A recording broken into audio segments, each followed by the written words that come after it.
And I'm okay to admit that I have kind of a cold heart. There's certain things that people find like really moving and really emotional. I'm just sitting there. Why is everybody crying? Like, I don't understand.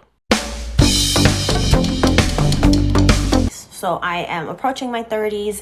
My fiance is already in his 30s. God willing, we'll be getting married this fall. And yeah, we just made that agreement. I mean, I think separately we both felt the same way. And then coming together, that was also something that I made sure to talk about from the very beginning. I don't like to waste my time. Yes, it is a very good idea to talk about whether or not you want kids at the beginning of your relationship because no one likes to waste their time. We also have to assume that what someone is telling us is exactly what they mean. Don't think that someone's going to change their mind down the road because often that doesn't happen. And my mom is very traditional. She's very old-fashioned. She's very religious. So she does not like that we're going to be child-free by choice. She has never liked that idea. And we're going to get to the crazy stuff that she has said to me over the past couple of years in a little bit. Oh, that's been bothering me. Oh, it's like stuck. Oh, it's stuck up in my ponytail. Okay. Oh no, this is going to be so annoying because I know it's there. Like, I'm just going to tuck that loose hair there.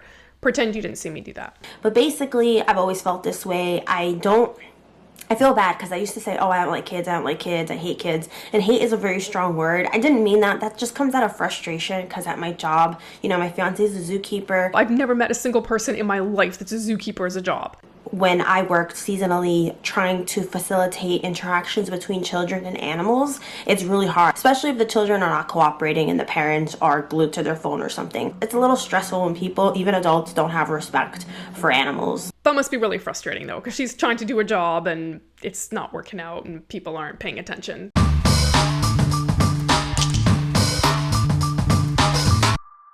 That's truly not something that I want to do. I think I'm a cold person and I would hate to bring a child into this world and not be able to give it the love that it deserves.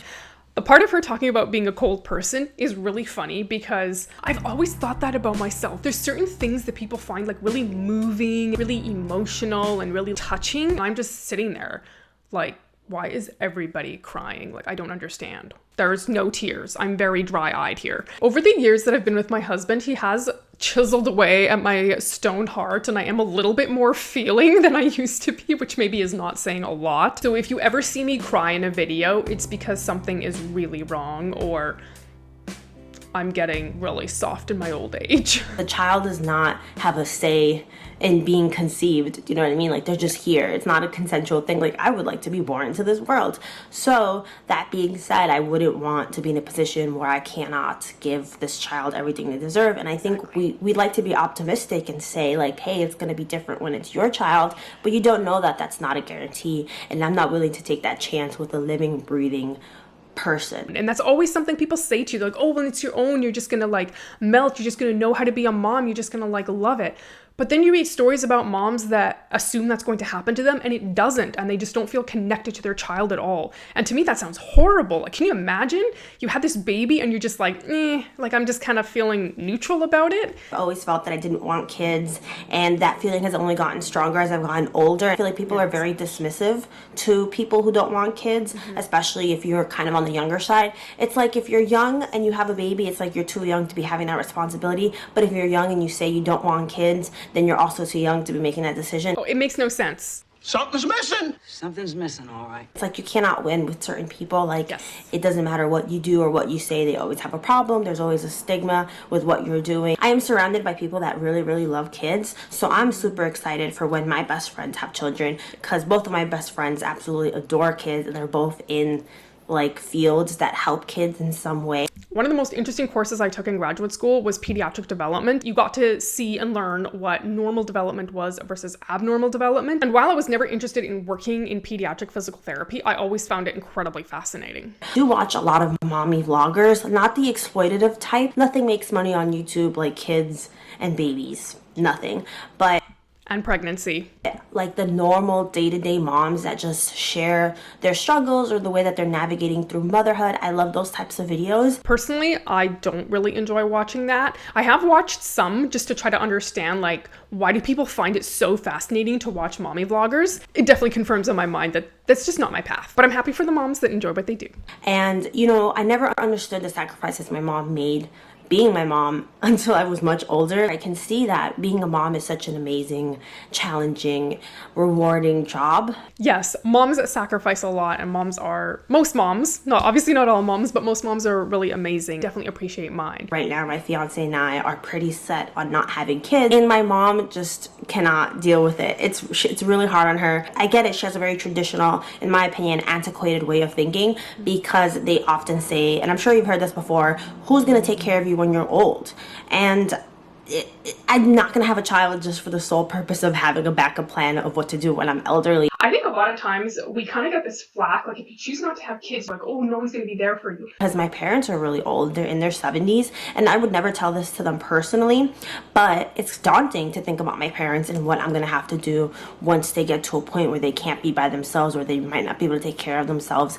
There's always this assumption that the kids are just going to be able to take care of their parents. If there's something really medically wrong with them, most average people may not be equipped to actually deal with that. That's a daunting thing, and that's kind of a burden, in my opinion. Like, it's gonna take, you're either gonna be in like a little senior home, or we're gonna have to have care that comes here, like a nurse or something, you know what I mean? And that's expensive, that's stressful to think about. So I don't want to have a kid just so that they're gonna take care of me. I wouldn't want to place that stress on my child. I guarantee that my mom and my dad didn't have me so that I could take care of them as they aged. Obviously, I am never going to just neglect my own parents. Environmentally, I feel like there's already so many kids, we're so overpopulated, we do not take care of the planet we currently have, and it's very depressing to see everything that's happening with this world. And yes, the environment has kind of perked up since the shutdown, but now that everyone's going back to normal, any sort of positive change we've seen because of the shutdown and the decrease in the human activity in this world is absolutely going to revert back. As much as that may have helped the environment to some point, I'm not totally sure how much that actually helped humans. It seems like that anxiety and mental health issues skyrocketed when we were all locked in this bubble that we couldn't escape. I kind of see my life surrounded by animals, not just because my fiance is a zookeeper and that's kind of the field that I want to go into, but just because I really love them. And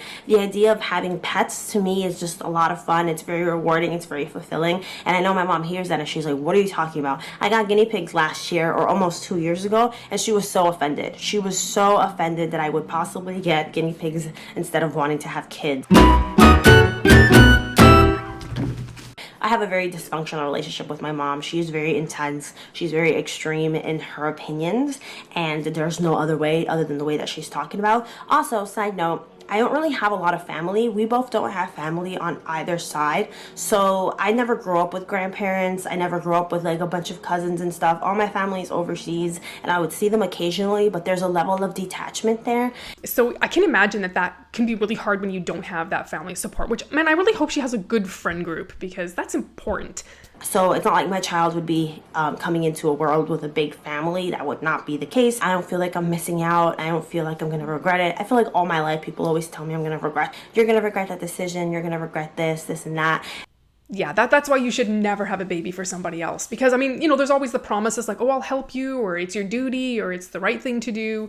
But ultimately, you're the one that has to raise the baby. And if you don't want it, it's probably better just to not have it. Excited for when my friends have kids, because I'm excited to be near them. I'm excited to see that type of love, that bond, that development that's going to happen, but I just don't want it for myself. It was really interesting to watch my college friends have kids, and then how that changed how they lived life, and you see them in a whole different light. Also, in terms of self-esteem, I feel like I have a lot of body image problems, a lot of deep-rooted issues, and I feel like having a kid, having a child, going through pregnancy would really exacerbate that. Like, I feel like that would become a really big issue. My mom, when I was a child, would say, I feel like, really inappropriate things about how pregnancy ruined her body, how me and my brother both did. That's really harsh. Oh, I feel so bad for her. If you ever watch this video, I'm so sorry that you had to hear that, because nobody should hear that from their parent. First of all, I don't think you should say that to a child. But second of all, that really stuck with my head. And I really just feel like I already have a love-hate relationship with my body. I feel like it would only get worse with the changes that come with pregnancy, because some of those are long-term.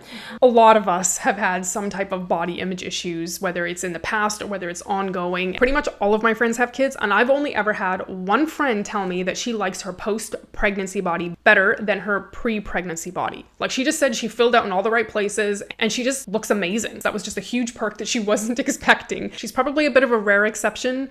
From what I've heard from most people is that there are definitely some struggles after having kids. And yeah, I just don't want to do that.